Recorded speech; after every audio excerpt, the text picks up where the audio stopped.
Assalamualaikum warahmatullahi wabarakatuh. Selamat pagi, siang, sore, dan malam untuk kita semua yang menonton video kali ini.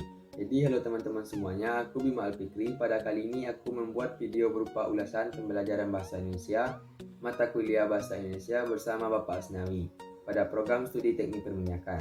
Nah, dalam pembelajaran bahasa Indonesia, sama-sama kita ketahui adanya pedoman umum dalam ejaan bahasa Indonesia. Nah, kali ini aku akan menjelaskan hal tersebut ya teman-teman. Pedoman umum ejaan bahasa Indonesia. Yang pertama, pemakaian huruf. Pemakaian huruf ini terbagi menjadi 8. Yang pertama, huruf abjad. Ada 26 huruf abjad yang dipakai dalam ejaan bahasa Indonesia, terdiri atas A, B, C, D, dan seterusnya sampai Z. Yang kedua, huruf vokal. Huruf vokal atau huruf hidup adalah suara di dalam bahasa lisan yang diciri khaskan dengan pita suara yang terbuka sehingga tidak ada tekanan udara yang terkumpul di atas glotis. Pada ejaan Indonesia, huruf yang melambangkan vokal adalah A, I, U, E, dan O. Untuk pengucapan, pelafalan, kata yang benar, kritik berikut ini dapat digunakan jika ejaan kata itu dapat menimbulkan keraguan. Yang ketiga, huruf konsonan. Huruf konsonan merupakan bunyi atau ujaran bahasa yang terjadi karena adanya udara yang keluar dari paru-paru mendapat hambatan. Konsonan disebut juga huruf mati. Pada bahasa Indonesia, huruf yang melambangkan konsonan terdiri atas B, C, D, F, G, H, J, K, L, M, N, P, Q, R, S, T, P, W, X, Y, Z. Pada huruf I dan X sering digunakan untuk nama serta keperluan ilmu. Serta pada huruf X yang berada di posisi awal diucapkan dengan huruf S. Konsonan Y dapat diletakkan di akhir. Namun dalam bentuk gabungan, huruf konsonan SY misalnya adalah arasi. Yang keempat, huruf diftong. Diftong adalah gabungan dari dua huruf yang menghasilkan bunyi rangkap. Di dalam ejaan bahasa Indonesia, diftong dilambangkan dengan I, AU, dan OI. Yang kelima, gabungan huruf konsonan. Gabungan huruf konsonan dalam bahasa Indonesia terdapat 4 gabungan huruf yang melambangkan konsonan, yaitu huruf KH, NG, NY, dan SY. Di dalam huruf tersebut melambangkan satu bunyi huruf konsonan.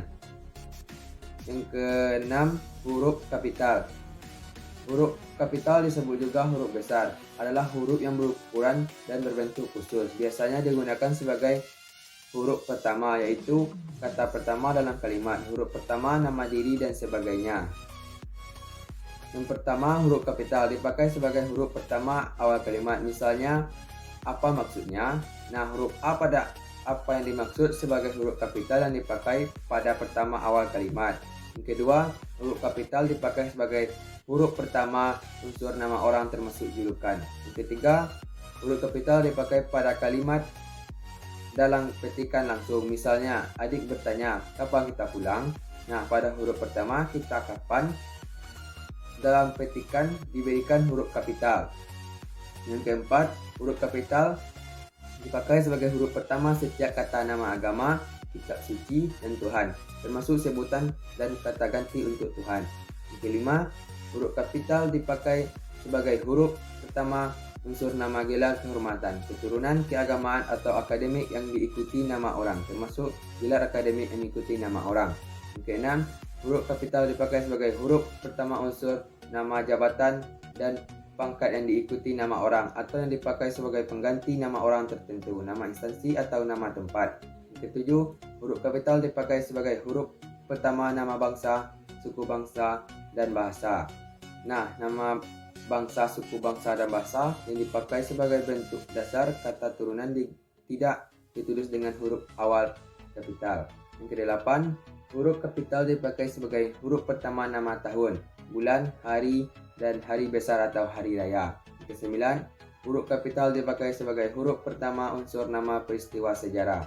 Catatan penting buat teman-teman semua, huruf pertama peristiwa sejarah yang tidak dipakai sebagai nama tidak ditulis dengan huruf kapital.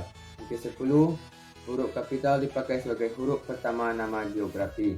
Nah, catatan pentingnya teman-teman, huruf pertama nama geografi yang bukan nama diri tidak ditulis dengan huruf kapital. Dan huruf pertama nama diri geografi yang dipakai sebagai nama jelas tidak ditulis dengan huruf kapital.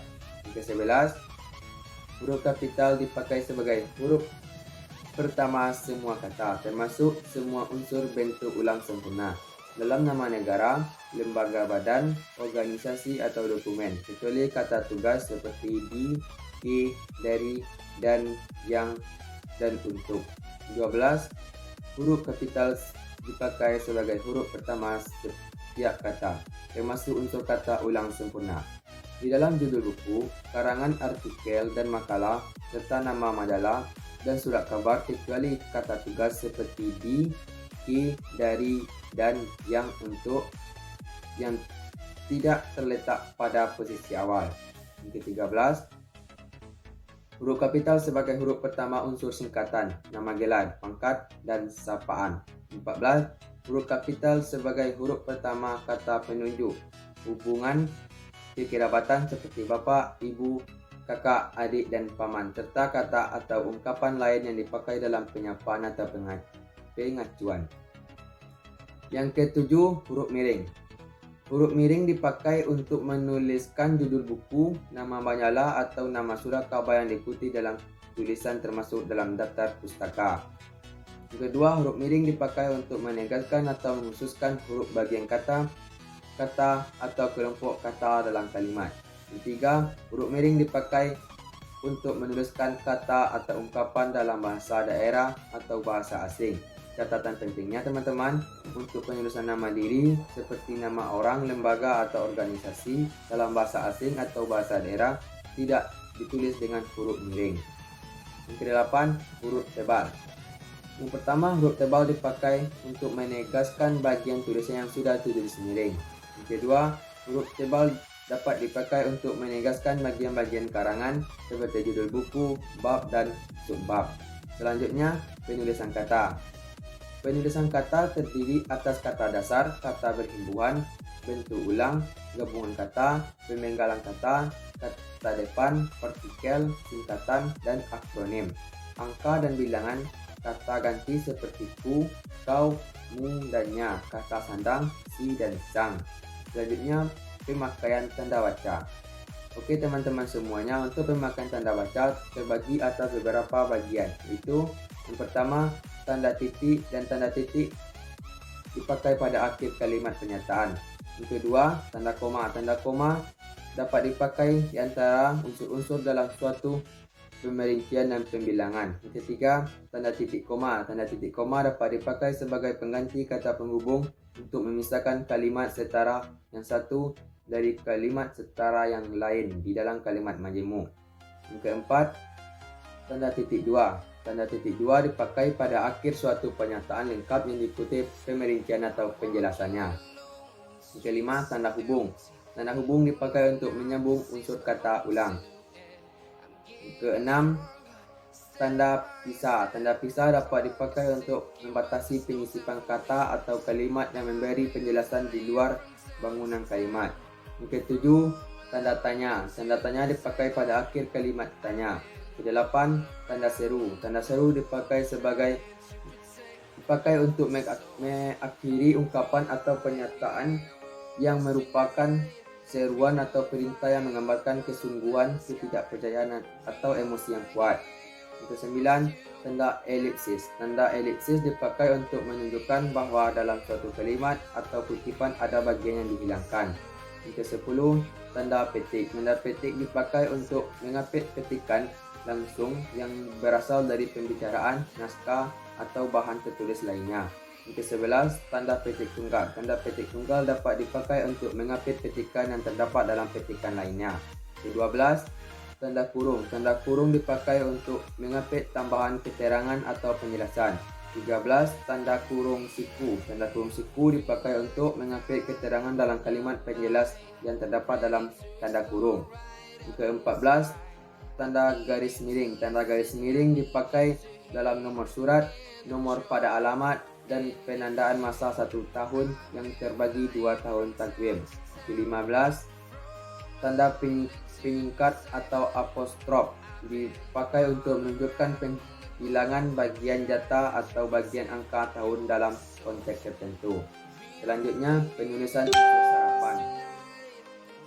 Dalam perkembangannya, bahasa Indonesia menyerap unsur dari berbagai bahasa, baik dalam bahasa daerah seperti bahasa Jawa, Sunda, dan Bali, maupun dari bahasa asing seperti bahasa Sanskerta, Arab, Portugis, Belanda, Cina, dan Inggris.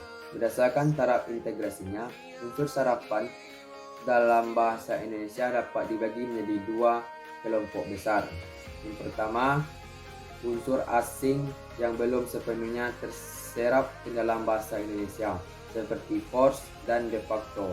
Unsur-unsur itu dipakai dalam konteks bahasa Indonesia, tetapi cara pengucapan dan penulisannya masih mengikuti cara asing.